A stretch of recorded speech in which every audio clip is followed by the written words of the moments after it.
Good morning or good afternoon. This is the third day, the continuation of the third day of this till the fifth our doctor seminar program. Angela Merkel, the fortune of being united, securing and strengthening Europe's cohesion. We've been listening to very diverse topics, access to justice, etc.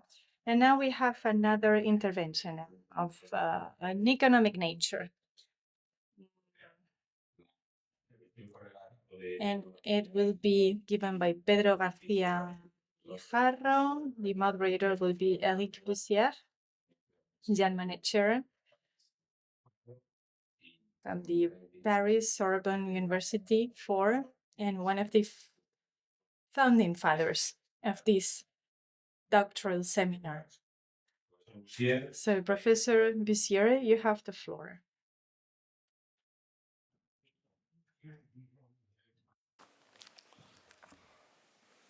So it's a pleasure for me to introduce Pedro Garcia Guijarro. Is it correct? Well, and his paper is connected with global economical and social change and the way for states to correct or mitigate the bad effects of this change. There is a connection between your paper and the first we had, because you already spoke about structural funds, but your perspective is quite larger. So it's complementarity, very interesting between the two papers, and I think we'll have a lot of interesting discussion. So you have to present.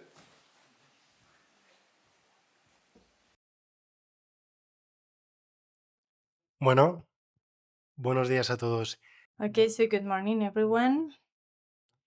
Thank you for this introduction. I'd like to thank the Yuste Foundation for giving me the opportunity to be here again, this place. Well, I will be explaining a branch of my thesis, of my dissertation, the public initiative in the economy, with an emphasis on the territorial cohesion, so as to align it to this seminar,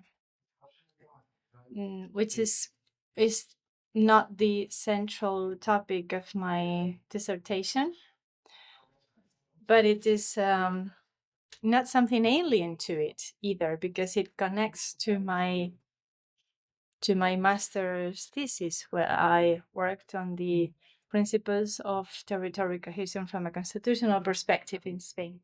So it's important to have this into account, because the convergence or divergence relations in terms of the territory can be articulated in different levels, in a multi-level, aggregated or disaggregated perspective between two regions, or within the same region, or within the same territory, or between territories. I will give examples. For instance, there is a cohesion policy in the European Union that enables us to analyze the convergence dynamics between the member states, and that is found in the cohesion policy of the European Union. So we can do this convergence between Spain and Portugal. If we disaggregate a little bit and go to the regions in an interterritorial sense, we can understand the convergence relations between, for example, the Extremadura region and the Alentejo region in Portugal. But we can go deeper and see constitutional objectives for the convergence of the member states and the regions. For instance, in Spain, in Article 138 of the Constitution, we see the cohesion. We see they talk about the cohesion of the territory. So there is coordination between the province of Cáceres and Badajoz. And we can also see the municipal borders, and we can understand the convergence relations between Badajoz and the greater Badajoz area, or even with other municipalities in the province of Badajoz that co-depend on Badajoz. All these territorial convergence dynamics are studied because there is an underlying economic relation. For example, concentration of capitals in certain areas as opposed to the divergence of capitals in others. As my colleague Amos explained, this is a post-Fordist economy in which the capital dynamics focus on certain regions that are more dynamic, more innovative, more developed, with more concentration of R&D and I. So this economic framework, the one that follow the economic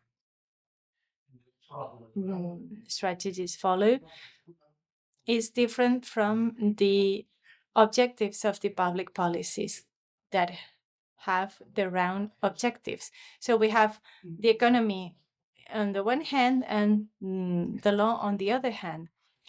And our states, based on their constitutions, have to plan a social constitutionalism.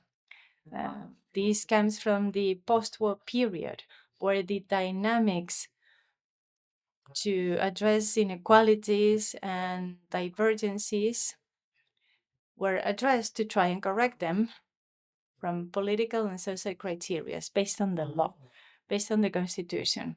So, for example, the Spanish, the Italian, or the German constitutions use this idea as a starting point.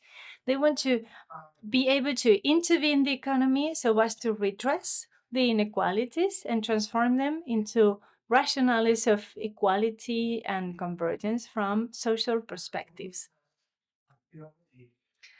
And so we want to unite territorial cohesion policy together with my thesis, a public initiative in the economy. So the two questions are as follows. The first one is whether the structural funds of the European Union, especially the European Social Fund, the Cohesion Fund, and the Regional Development Fund, do promote the this cohesion in all the aggregated levels. If it's not the case, in a certain way, it's not possible. The second question is whether the public initiative could complement those social objectives that have not managed to be solved, that the European policy of social funds has not managed to solve.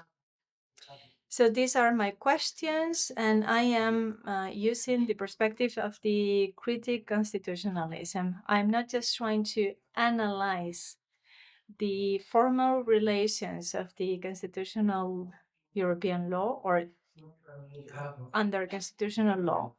I also try to understand the material effects of these norms and their interrelations to try and see, once the effects are produced, to try and see whether the principles and social criteria are met or not. In this case, I am not focusing my analysis on criteria of economic efficiency. I'm not an economist. I use political, social, and constitutional criteria recognized by our constitutions of a constitutional compared tradition in Europe. So I won't be referring to the economic efficiency of the public initiative, but to the possible complementarity with the funds to reach the social objectives.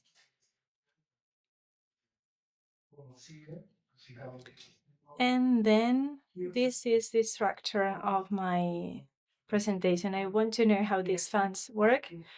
what their structure is, what aims they generate, what positive impacts, what negative impacts they have.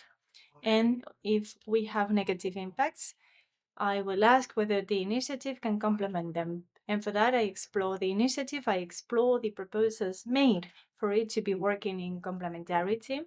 And once I detect that it can be used in that sense, we find another problem because there are limitations in the European law for those public initiatives to be used in that interventional and social way. So my proposal is how to retrieve them with a certain relativization of the norms, the European norms. So first, the general functioning of the funds, where the main funds, the ERDF, the social fund, each one has its objectives. The social fund is for training, for employment. The ERDF is for follows a regional rationale, especially for places that are undergoing an industrial reconversion and industrial transformation. And then the community funds is like a fund for places where the per capita income, the gross per capita income is at least less than 50% less than the richest one. And then we see the orientation programs with their selection criteria for each of the member states, the lines of action, and the topics, the theme, the thematic axis.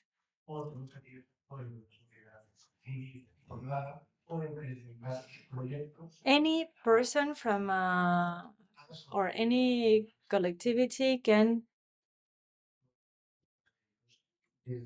apply for any of these funds within the framework of the thematic areas. Always based on the pluriannual framework of the funds. We are in the 21-27 planning that has as priorities a greener Europe that is more connected and that is closer to citizens. Now I am going to talk about the effects in the last 3 decades of using these funds from a territorial perspective, trying to achieve the social, economical, and territorial cohesion in the framework of the European Union, looking for benefits and efficiencies. I used as an analytical instrument the regions, that is, territorial units, with a perspective or an approach of statistic analysis that are hierarchically stated. We have the number one and the number two based on the number of inhabitants, and the notch three up from 150,000 to 800,000 inhabitants. And these are articulated in a disaggregated way. That is, in notch one regions, there are several notch two regions, and then notch three regions inside the prior ones. Based on econometric studies, what were the benefits of the cohesion policy based on these three structural funds to territorial cohesion? There are two large benefits. The first one is on a macro-regional and meso-regional level. We have notch one and notch two regions. There is a convergence. In a macroeconomic level, we see how there is a convergence in terms of income, growth, and development between these regions, particularly in those that came from a lower level of development. And the second benefit that was observed is the mitigation of the effects of economic crisis. Particularly, we can observe how the convergence in these macroeconomic regions is very intense throughout the years 1999 to 2020, 1999, 2020, but we see that from 2008 to 2015, there's a convergence decrease, but there's a capacity to block all the negative externalities of the crisis as funds are transferred to the least developed regions that are more susceptible to suffering the crisis. So there are two main groups of benefits, but there are limitations in terms of the interterritorial and intraterritorial convergence that I was referring to previously. First, these funds are very much connected to economic cycles. Indeed, between 1995 and 2008, there are convergence dynamics, but these start to decrease between 2008 and 2015, the years of the crisis. And there is a rebirth in 2019, 2020. Secondly, and this may be the most relevant item or element in the deficiencies of the funds, there is a convergence between Nunch 1 and Nunch 2 regions, the highest ones. But then if we zoom in the Nunch 3 regions, we see that there is the regions NUTS NUTS. So in at macro level, there is convergence, but in the smaller regions, we see that this convergence happens when we focus the resources or when we generate a concentration trends in more developed areas, following the post-Fordist logic, where there are more developed, more dynamic, larger areas. What happens here is that there is a lack of coordination, because I was telling you how there are objectives at all levels to try to achieve this territorial convergence. But we find that with European funds, we see a macro convergence, but there is a divergence on a micro level. One of the two instruments, or both instruments at the same time, are not fulfilling their objective. For example, autonomic laws that promote the cohesion in the territory are failing when all resources and the capital are flowing towards the capitals in the provinces. So maybe these funds are helping to create a macro-regional convergence, while there are trends of disarticulation of the territory by the cohesion policy of these funds.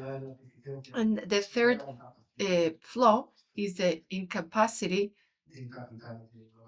in these logics of accumulation of capital in more developed regions. There is a lack of capacity to achieve RD and I, that is, to decentralize the RD and I capacity from urban centers and the most advanced centers to others. And in the face of this, I wanted to see whether the public initiative, from this social perspective of wanting to correct, as Article 138 of the Spanish Constitution states, trying to correct territorial imbalances, I wanted to know whether public initiative could be used as a complement to try to achieve this purpose.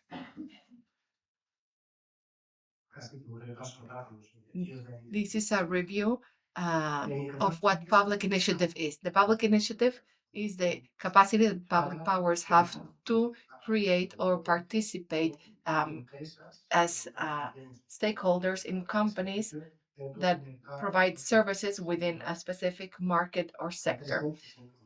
These are present in the compared models of mixed European economy models, and they are guided basically by the compatibility principle. That is, the existence of freedom to exercise public powers as well as private powers, the initiative in terms of compatibility on equal footing. But when member states embarked on the integration process, the parity criteria comes into place, and public powers need to treat public and private companies equally. So there's a generalization of this instrument. Some examples are the Spanish Constitution, 120, the Article 128, the Polish and constitution has this, the Italian one, and the German one too. For example, the German one is Article 83. So my idea of departure is that my proposal, it's not my own idea, it's a compilation, a holistic compilation of different theories on public theory. The point of departure, as I was saying, is social constitutionalism and the possibility of not just focusing on economy efficiency criteria, but also to focus on social criteria aimed at correcting inequalities and imbalances, interpersonal and interterritorial imbalances. So, in this sense, what is the proposal or the group of proposals that I have been able to find in the critical literature?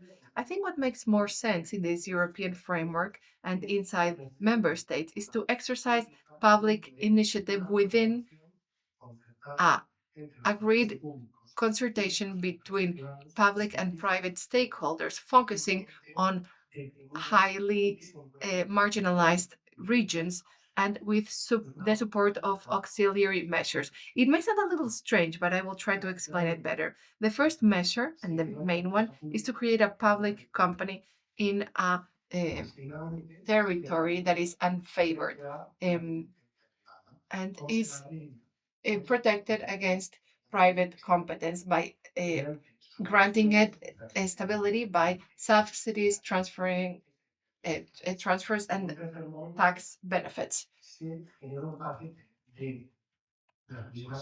And we also create a package of support for private support. I mean, all private stakeholders that want to invest in the same field, in the same productive field, on the same initiative, can benefit from these auxiliary benefits.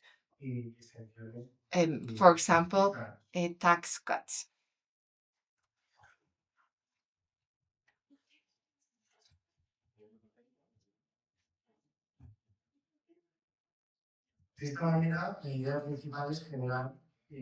The purpose here is to create clusters, economic clusters or economic hubs, that is, public and private concentration of productive capital in a specific region that over time would become efficiently in itself from an economic perspective.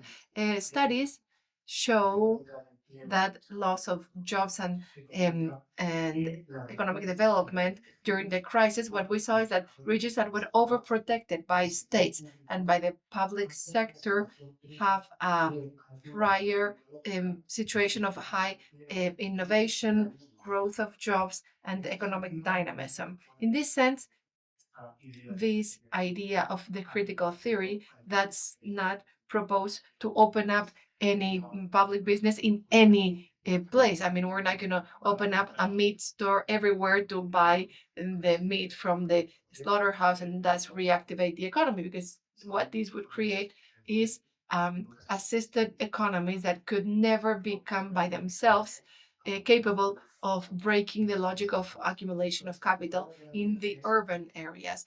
The purpose is to reintroduce the public initiative in regions that have been attacked by the divergence of funds in sectors that are highly competitive and innovative during a specific time, as long as it is necessary, and through public private partnership to help them generate their own logics of growth. And we would be talking about biotechnology, transportation, medicine, pharmacy, and so on and so forth. And social criteria that have to be met are multiple. For example, job creation, the production of goods and services of public interest. For example, now we are immersed in the logic of remilitarizing the European Union, right? It's not the same thing to be creating a public weapons industry in the outskirts of Madrid than having that be established in Badajoz. And Badajoz is not the same thing as Cáceres, because there has been a trend to concentrate capital in Badajoz. And that's affecting Cáceres. And this public initiative and this logic of hub and clusters It's not the same thing if this happens in Sierra de Montánchez, that is a small village in the region of Extremadura, that is a net loser of population. So the logic is to create economic innovation with very intensive uh, public support in highly depressed areas to revert or mitigate these effects of divergence that the funds cause when they support the concentration of capital in economically more developed areas. In all cases, if there's a change in public powers, there is always the option to resort to the privatization of these initiatives, because the way democracy works, public powers can change. In this sense, there is a complementarity because as while the funds are connected to cycles, the discretionality and subsidiarity of a public initiative and make it possible to very easily inject public capital into these regions, complementing the effects that have been observed of mitigating the funds uh, to mitigate the crisis in depressed areas during the crisis. I was talking about depressed areas. Let us think about Sierra de Montánchez again as an example. And finally, there's a territorialized redirection of our D&I resources. As I was saying, instead of creating just any type of company, it could be a company that is highly economic, highly innovative and technological, and that are decoupled from the economic traction poles. What's the problem here? This is not possible because of the European law from an economic perspective, the economic law of the European Union that prioritizes the principle of competence as a principle that articulates the construction of the single market and the exercise of fundamental and economic freedoms. The European Union model is a social market economy that is highly competitive and that is regulated in Article 3.3 of the Treaty of the European Union. But in this sense, this economic model is not so much an objective in its regulation. It works more as a limiting principle for the achievement of social alternative objectives that are alternative, and because it focuses the market articulation, the economic integration process with the spillover effect. We're talking about economic integration, and this comes hand in hand with the action, and there's that displaces the public action as a driver of economic growth. The first guarantee of this model is in Articles 101 to 109 of the Treaty of the Functioning of the European Union. And these articles, and these are the regulations that have to do with competence. And these are developed in the regulations and directives on competence, of the European Union, based on the principle of direct applicability of the European Union. All these competence rules are beyond the state laws and constitutional uh, instruments and the articles that regulate public initiative.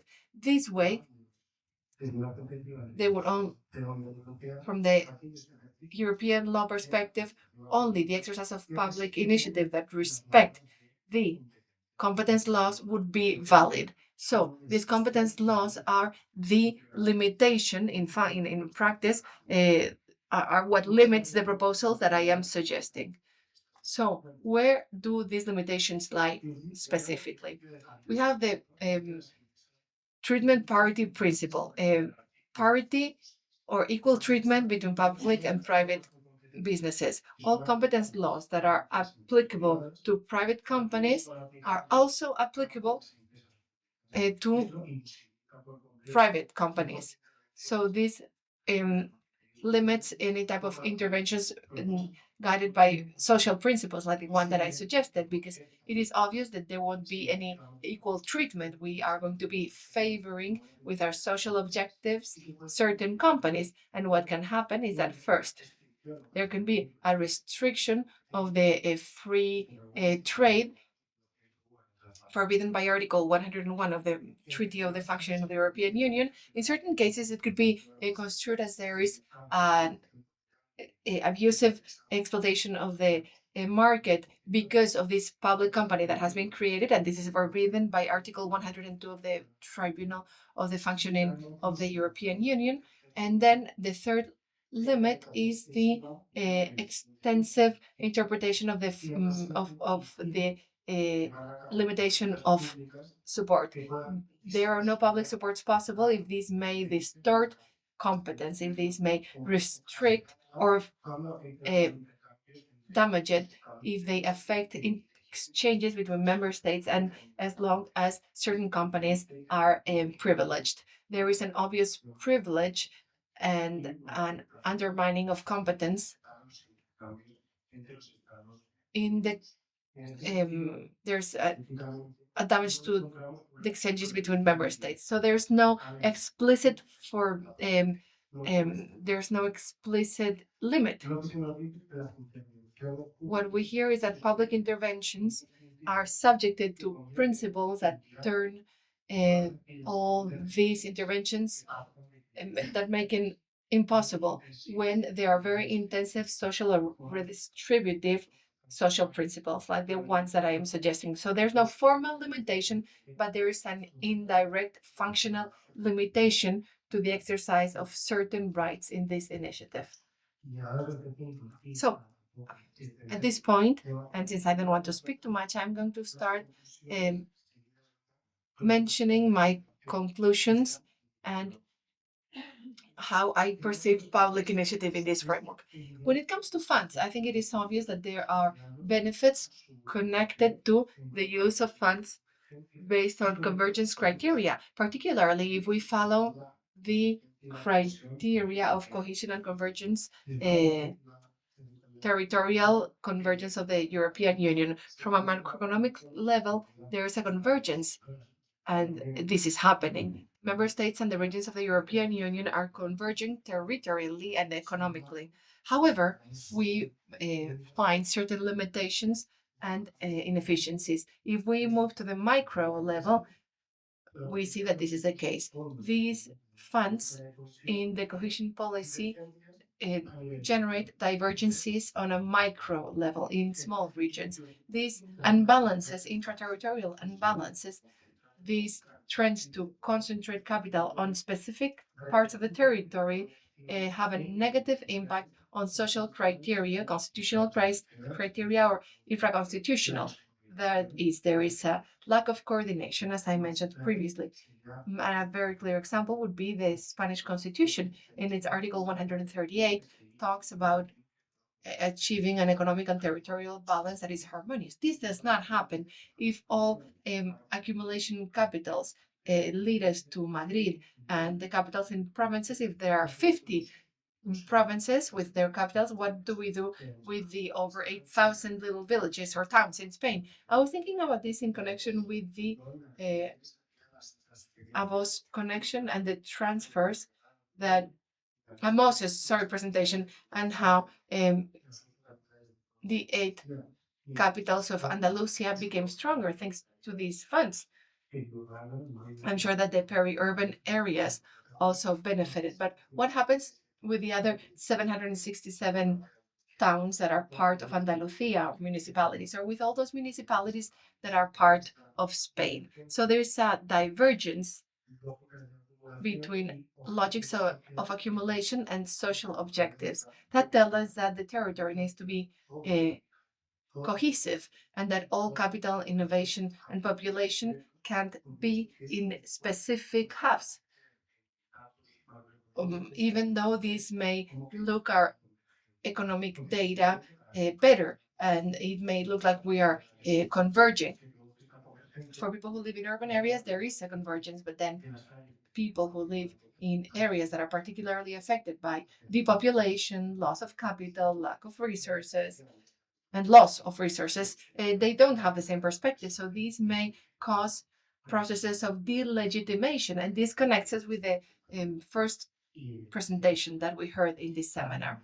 So in order to correct all these dynamics, we see that there's an exercise of public initiative. This could be a useful instrument, maybe with economic criteria or at least social criteria, and all of these are part of our constitutions. However, we see that the European regulations, particularly the articles on competence, prohibit this. No such intensive social initiatives are possible. So what I am suggesting here, very in a very succinct way, and what I'm trying to develop in my doctorate thesis, is that there should be a relativization of the competence principle and competence norms in the European Union without reaching a point where these lose their nature. How could we carry out this relativization? The equal treatment of public and private companies should be modified. Public support should be made more flexible. If we want to achieve this balance, this should be made more flexible, and we should rethink limitations to the economic concentration and the abuse of the dominant situation in the logic of the European Union. How could this be that? Well, proposing exceptions based on public interests. In this sense, there are already certain trends with certain progress. In the year 2024, the famous Draghi report was published. It revolved around the future of competitiveness in the European Union. And in this report, in Draghi's report, we see relativization principles or criteria. What are the criteria included in this report? Public safety, defense, technological and economic innovation, and resilience, economic resilience. And based on this report, and based on Draghi's proposal of making these norms more relative based on several alternative criteria, alternative to competence, I want to ask a question. Would it be possible to find for several defense or economic reasons, is it possible to find arguments to make competence relative? If this is the case, why could we not find other social and economic criteria based on the tradition of social constitutionalism? Thank you very much.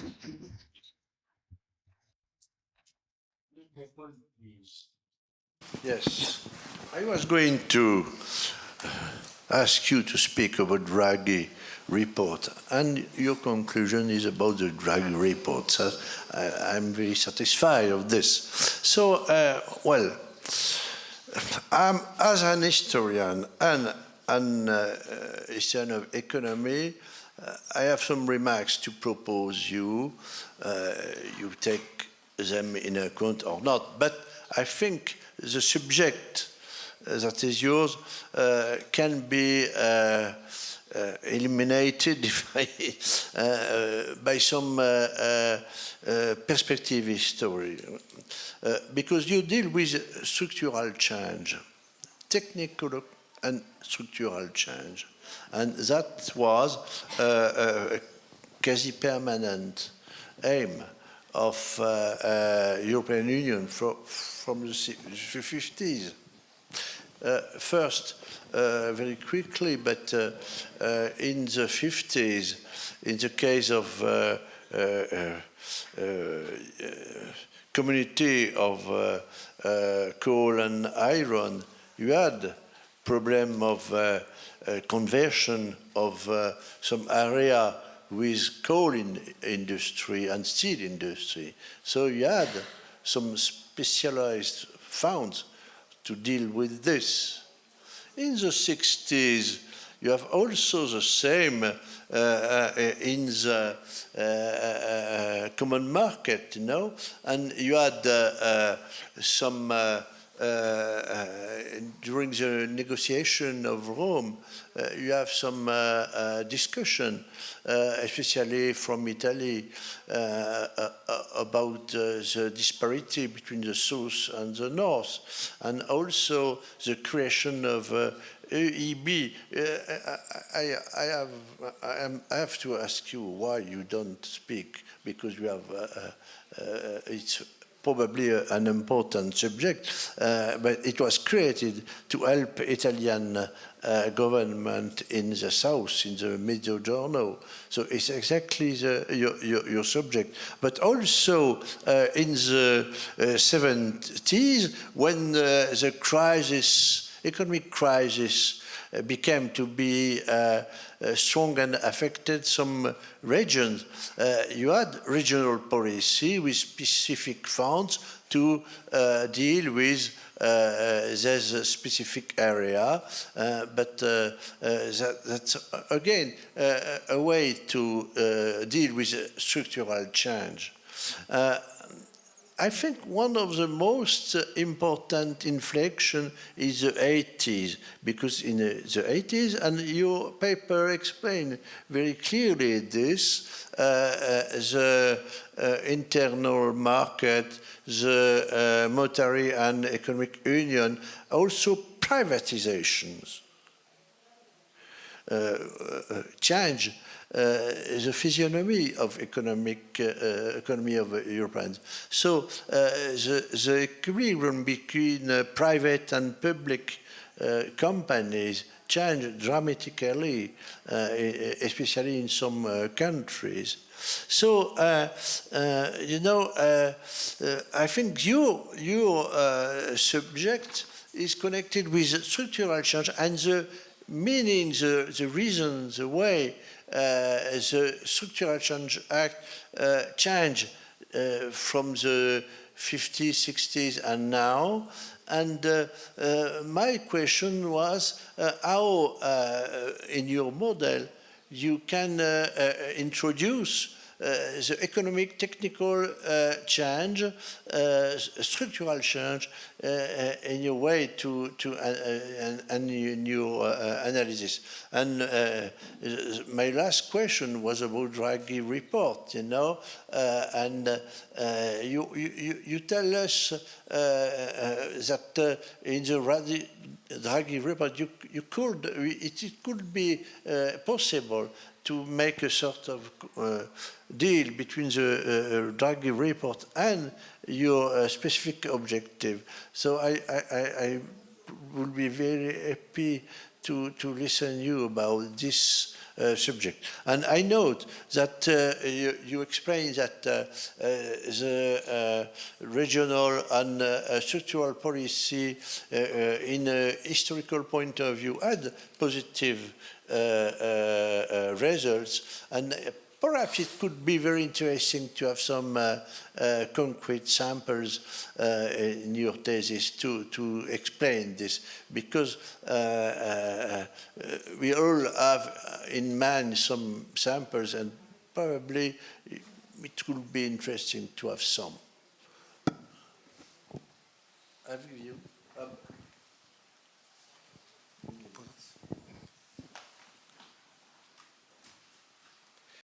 Bueno, son Thank you. Many questions and reflections and remarks. So I try to answer them little by little.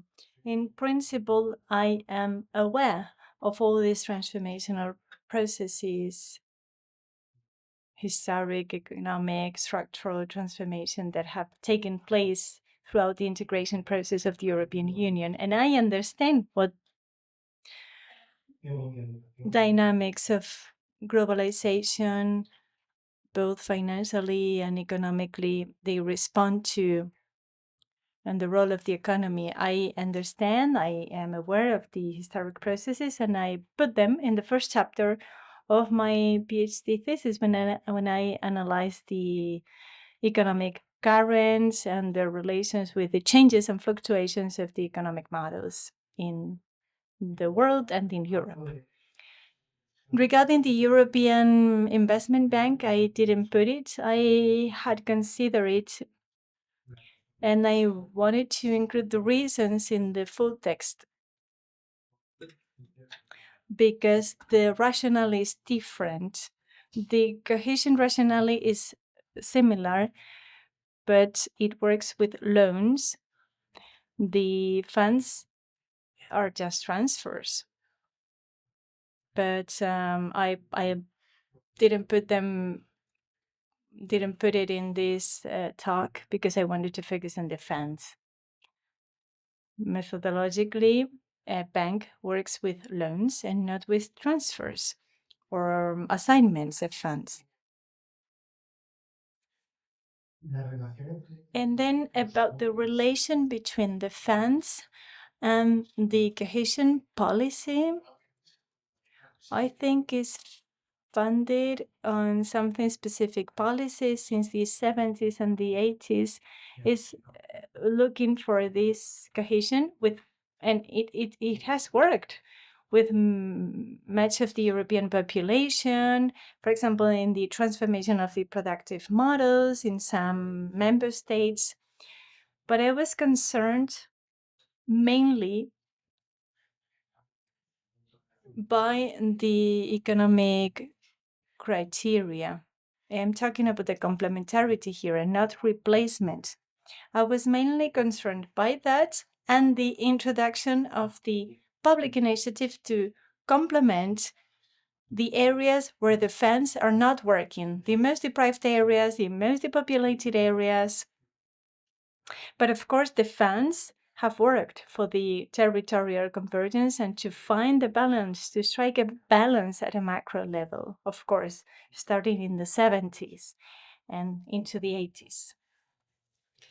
Regarding privatization, yes, started in the 80s and especially after the regulations for the liberalization, there has been a process to rebalance,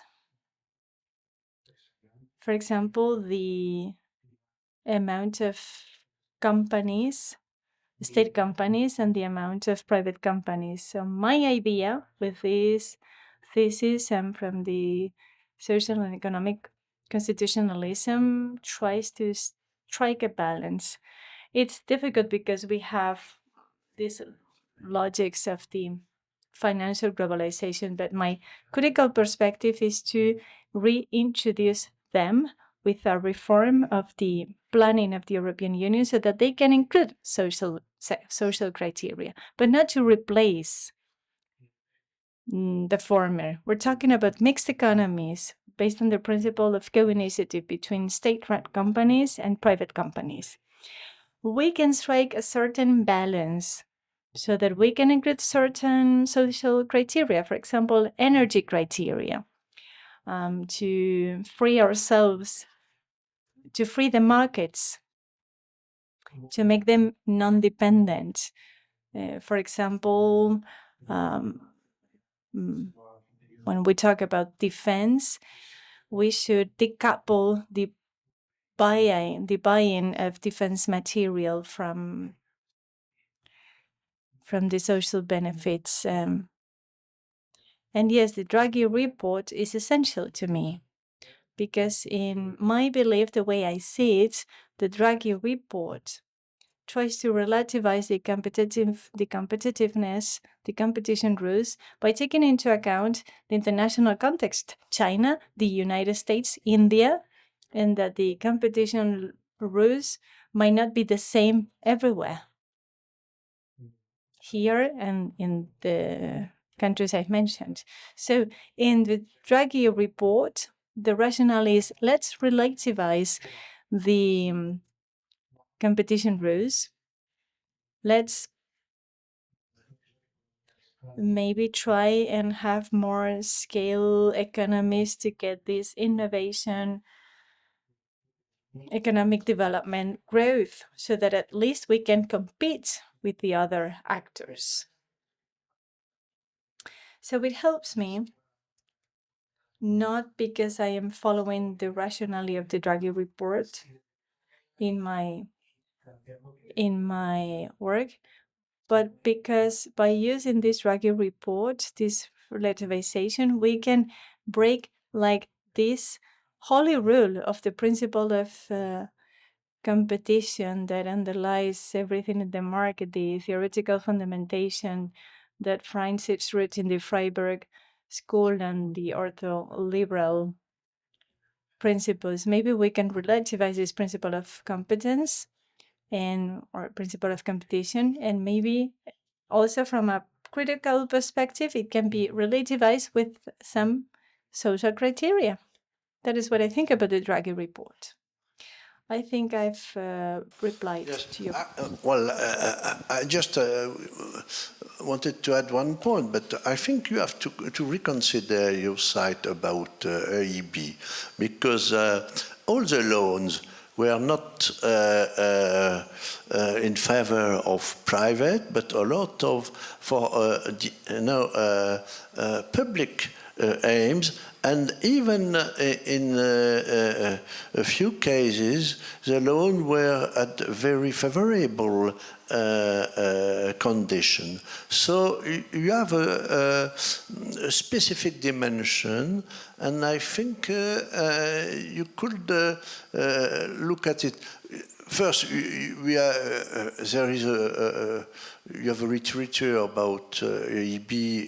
It's easy to look at this literature, and also the bank published a lot of documents, and generally of good quality, and you can perhaps have a look on some of them. I think some of them can help and contribute to your site. I think you can perhaps.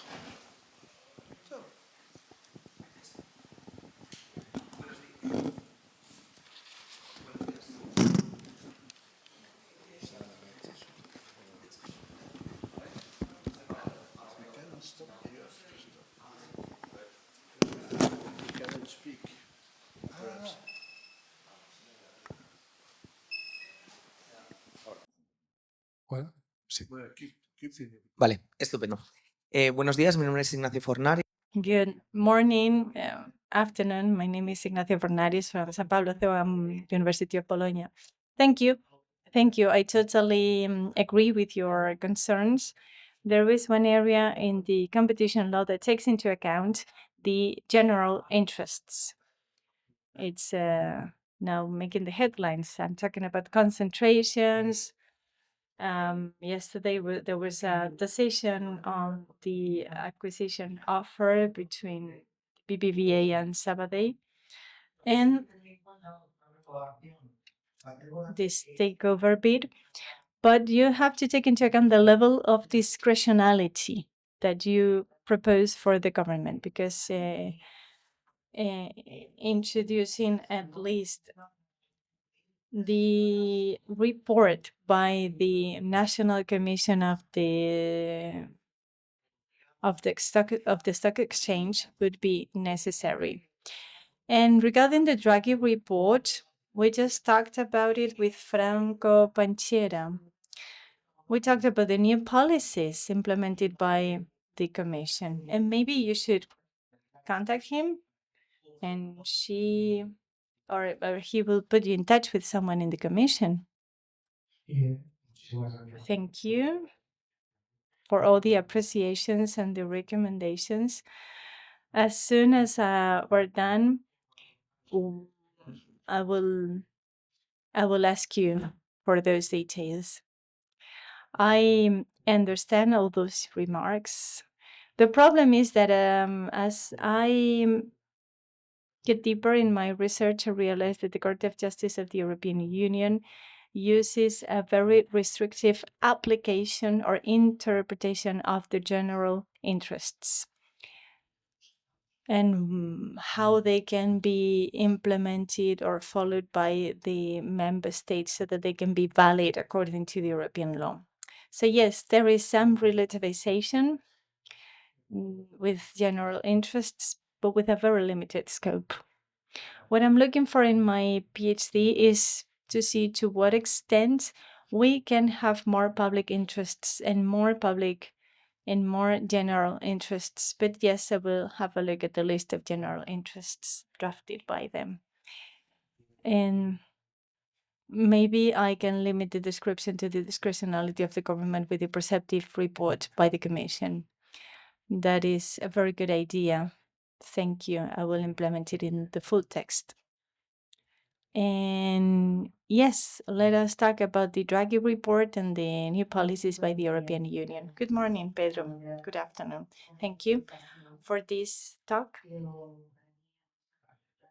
For me in particular, it was quite clear, slow, well structured, well organized.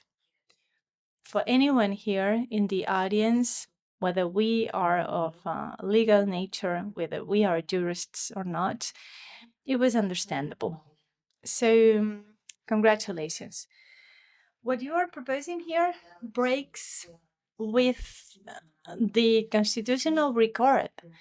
And so this is a proposal coming from a social constitutionalism, even an economic constitutionalism, that it is very well explained, very interesting. For me, the case studies in this case is interesting. And I can also talk about the paper you mentioned about, the Article 108 of the Constitution, the state's intervention in private companies, in order to break them and the monopoly situation. We're talking about interventions in favor of a general interest of the society by avoiding a monopoly. I like to stress the role of the European Union, for example, the harmonization of the regulations. So this is now private international law. For example, the Brussels 1 bis that talks about regulations in terms of competition, civil matters, trade matters.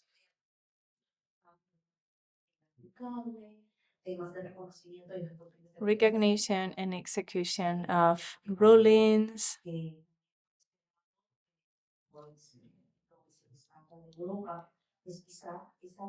So Europe shows the need to harmonize, to be uniform.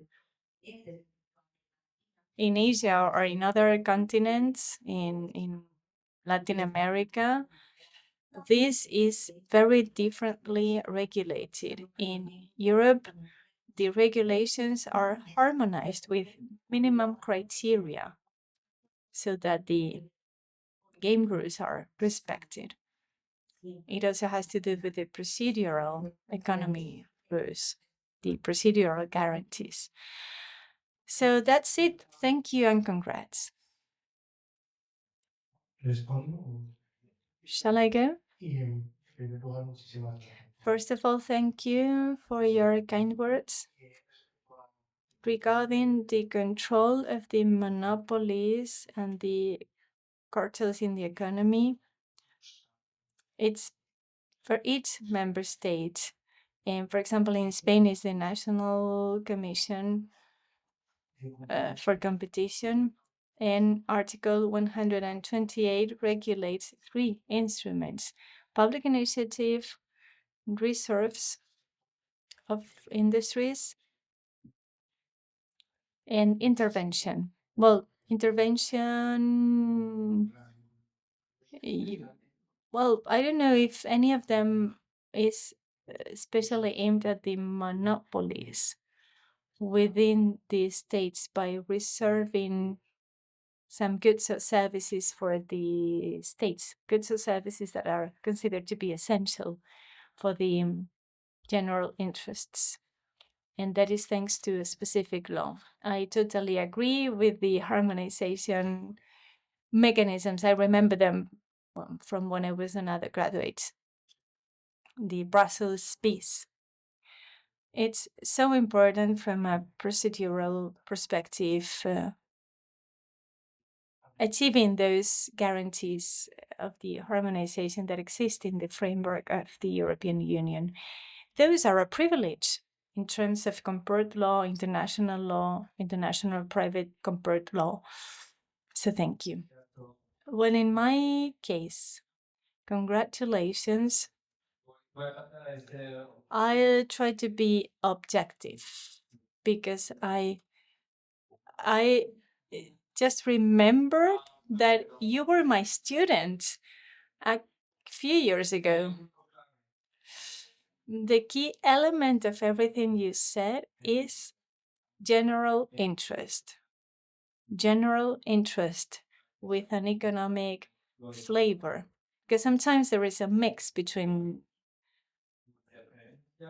political and economic matters that can cause some turmoil or misinterpretations regarding the scope or contradictory interpretations, but I think it is one of the central elements in your work. And then regarding what Karen said, obviously, the European perspective from a legal point of view is, of course, important. But let's think outside of the European Union. How is the general interest perceived in, for example, the World Trade Organization? We need a more political argument. This is a more political argument to stop some investments, goods, and capitals from entering. So it is like protectionism in disguise. And so aside from that, maybe you said it, or maybe you covered it in your research. But if we talk about constitutional law, we need to understand the influences between the Court of Justice of the European Union, not just now, but since the starting point, the evolution, and the same for the supreme jurisdictions of the member states. Because in the past, and I'm sorry for the historians, but the past showing us the future. Or thanks to the past, we can understand what could happen in terms of the general interest. Voilà. No sé si puedes, no hace falta que contestes, ¿eh? You don't need to reply. I think it's especially relevant because in a sense, probably one of the factors, one of the main criteria of my PhD is how to interpret the general interests, because it's an indeterminate general interest. It's an indeterminate concept. Who defines it? Who interprets it? Who applies it? General interest is like the public interest, as in Article 102.8. Of course, the definition is the one given by the lawmaker, but the scope is so broad when it comes to interpreting the notion of general interest. What I say in my PhD is that we have to repolitize or redemocratize the concept, especially the ways we interpret it or the possibilities of interpretation, because it is different if that interest is interpreted by the public administration or a government council or a board, those who have direct democratic legitimacy or not, or those who don't. Those who can determine what can be seen as the general interest or not. This is also related to the international rationale in the international forums, such as the WTO. We see this coalition of potential rationalities that can be then enshrined into a constitution or an economic constitutionalism, but it can also be regarded from a perspective of economic rationality. General interest can be seen as something that is most efficient from a criterion of economic optimization, or it can be seen from a social lens by the mandated actors. That's why it is important to say it since day one, since the beginning. We need to understand, we need to say, we need to make sure, we need to define the notion of general interest as the starting point and see if there are similarities or differences within the European member states or the European economic communities. Yeah, that part of the PhD is the third chapter. I haven't really started it. I'm close to it, but I've referred to the Spanish case and the relation between the case law of the Constitutional Court in Spain and the European Court of Justice. There have to be democratic criteria in Spain, and there are some texts in the Constitutional Court about the power of the legislative power and the executive power to determine those general interests based on public interest.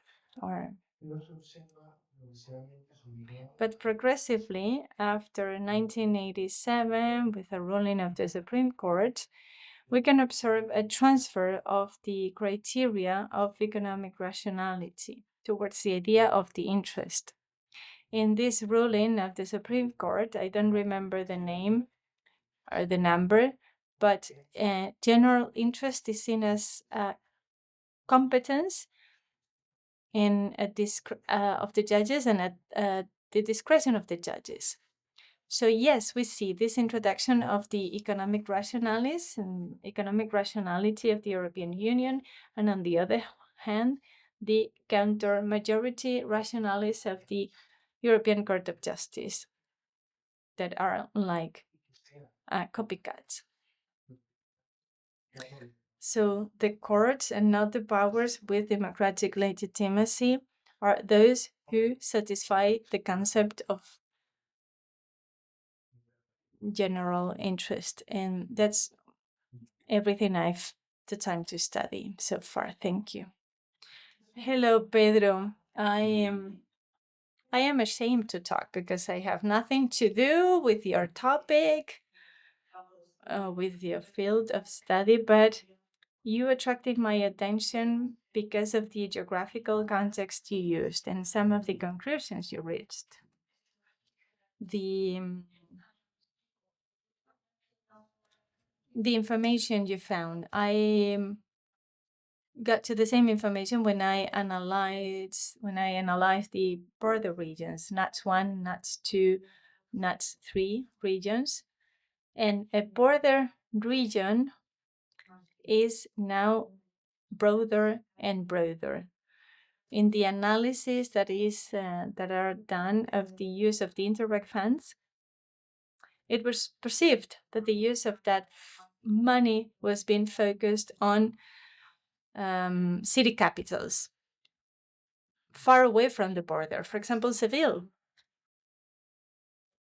So since I went to that territory, I also, I did a lot of research here in Extremadura, and I remember that one of the motives of the European Union was not to leave anyone behind, and I was thinking about the people who left this area and now are coming back to the area. the migrants and immigrants. I'm very skeptic with the use of technology because sometimes we focus on always the same types of companies, and sometimes we ignore other proposals, such as those coming from the audiovisual arts. So I just wanted to make a reflection on the border areas. Thank you for making this visible. It is very necessary. Thank you. I'll think about it. I think about the cross-border rationale because normally I am thinking about the intra-regional level, not so much the processes at the border, at least at the micro level. But it would be interesting to do it. Pedro, congratulations for your presentation. It was fascinating. My name is Amos del Castillo from the Complutense University. I like it because of the contextualization, that combination of the historical, geographical, and political contexts, and the divergences you see at a micro level that contradict some of the principles or objectives of the structural funds. So you have to make a difference scale by scale. And the legal consequences of all this were fascinating. We'll be talking about this later. And I am legally naive. It's not my field of work, so I have two questions. When you talked about the treaty for the functioning of the European Union and the articles related to competition, I was thinking that if there is an inherent contradiction between the competition principles and some of the objectives of the structural funds as they are developed now, for example, if the principles of the cohesion fund and some aspects of the ERDF contradict the objectives, how can you solve that from a legal point of view? Can you challenge them? Can you appeal them? And one of the challenges in Spain is the population, the lack of population. It also happens in other countries in the European Union. I'm saying this because this is like very abstract, but this is affecting people's lives with a series of consequences, multidimensional, multiple economic, social, legal consequences. And I wasn't aware of the Article 128 of the Constitution, the one about the convergence. If I am an individual and I am aware that my village is losing population, if my house is less valuable now, has less worth now, can I challenge the authorities on the grounds of that article? Thank you. So that is complicated, yes. The relation between the competition rules and the funds are really complicated, but based on the formal critical theory, in informal terms, there is no contradiction because this is just a recognition of the principles and the recognition of the way the funds work.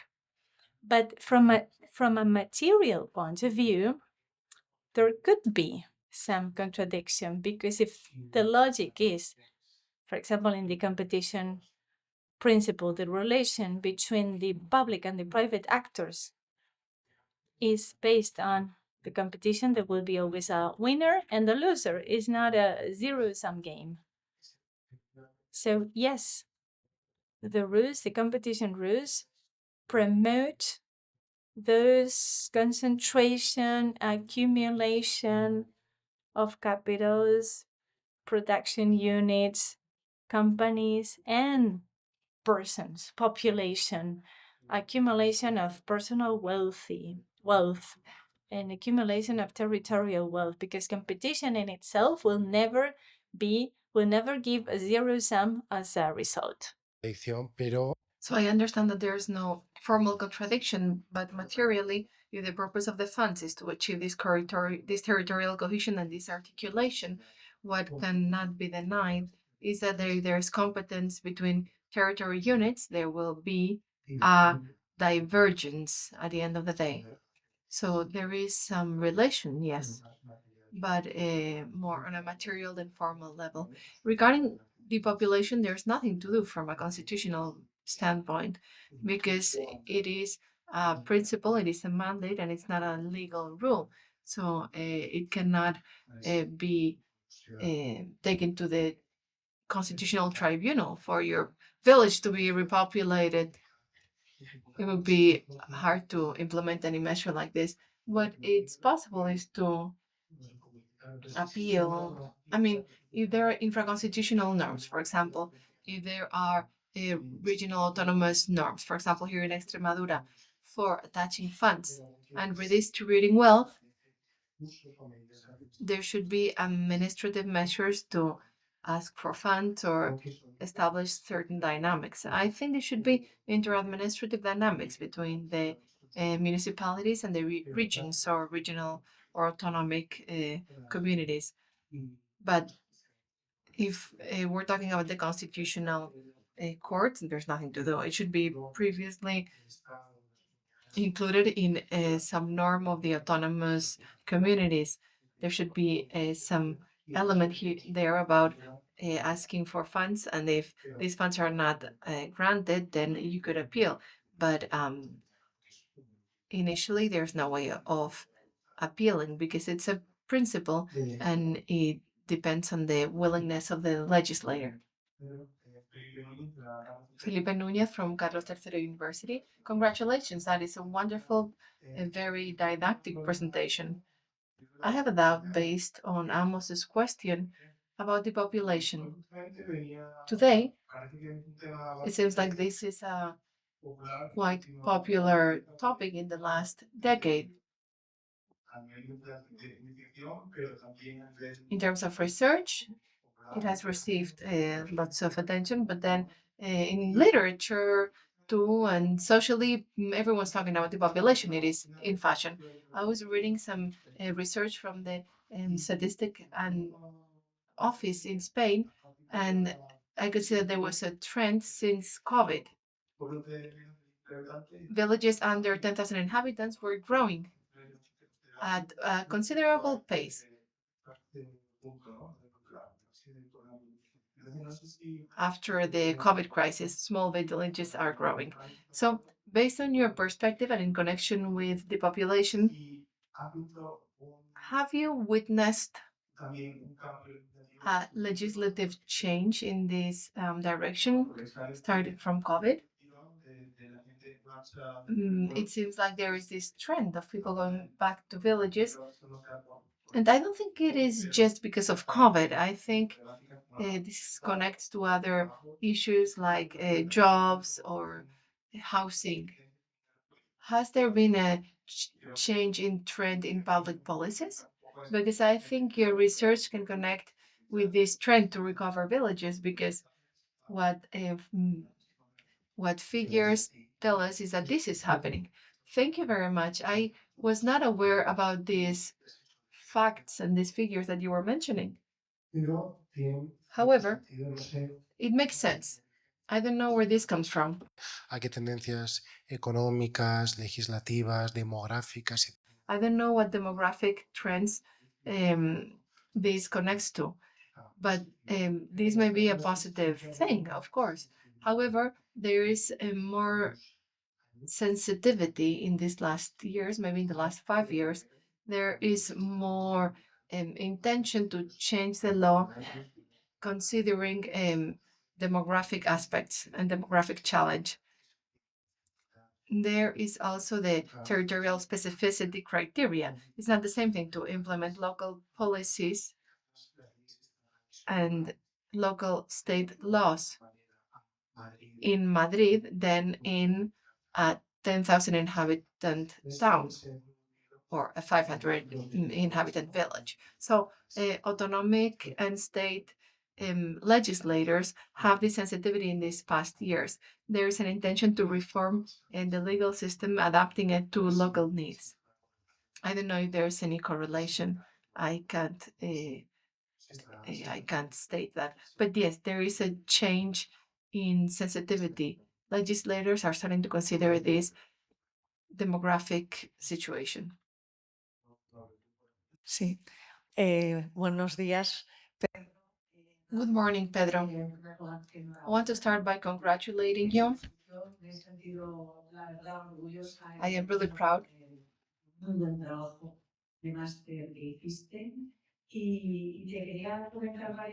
Your master's work was wonderful, and this is very much in line with it. I want to make a couple of remarks, things that you haven't considered, but maybe they could be interesting for you. You have talked a lot about convergence, obviously, and I think that now that we are celebrating the 40th anniversary of the accession of Spain to the EU, and we have cohesion criteria, convergence criteria in terms of infrastructures, the agricultural policy, and what it meant at all levels, particularly in terms of agriculture. I think from the Spanish perspective, you could elaborate on all of these aspects. You mentioned Draghi's report and competitiveness, how to make Europe more competitive. I would like to add that you should pay attention to Enrico Letta's report, Beyond a Market, and the concept that he introduces here. I met with him, I was with him a few weeks ago in a discussion, and he talks about country number 28. In the presentation of the book, I will talk about this to speed up economic financial transactions. I think you should take this into consideration in your work, and in connection with what was being said previously, I think when it comes to the population, it is very important to take into consideration and connect the double ecological and digital transition. That is a conquest, this double transition. Indeed, a few days ago, Paco Salcedo, who is the president of Microsoft in Spain, he was talking about something that you mentioned. You said something about the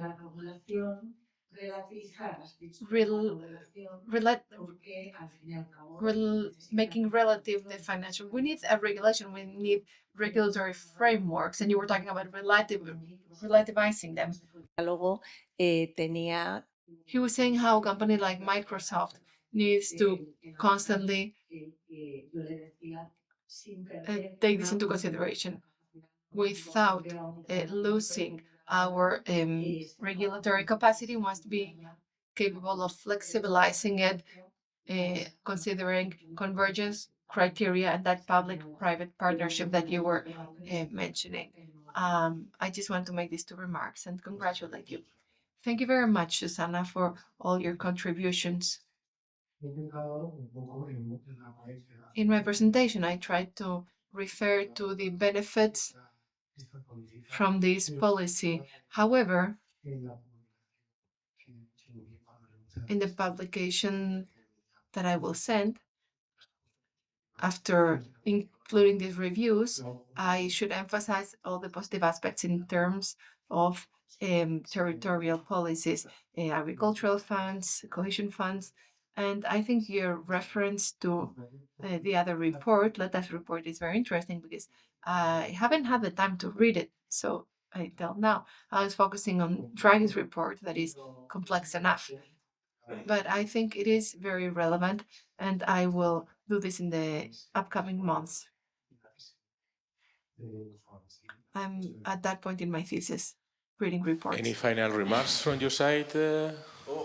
One only. I think I am sure now you have to read that EEB report because they discriminate between some criteria to each loan, and you have some synthesis of this and some presentation of the aim. Because when you finance, for instance, factories to clean water, you know, you are clearly in your subject.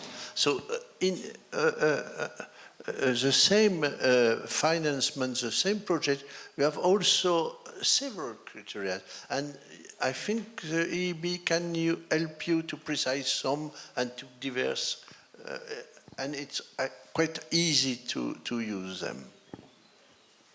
So, good session. Okay, so just on time, a big clap for the presentation.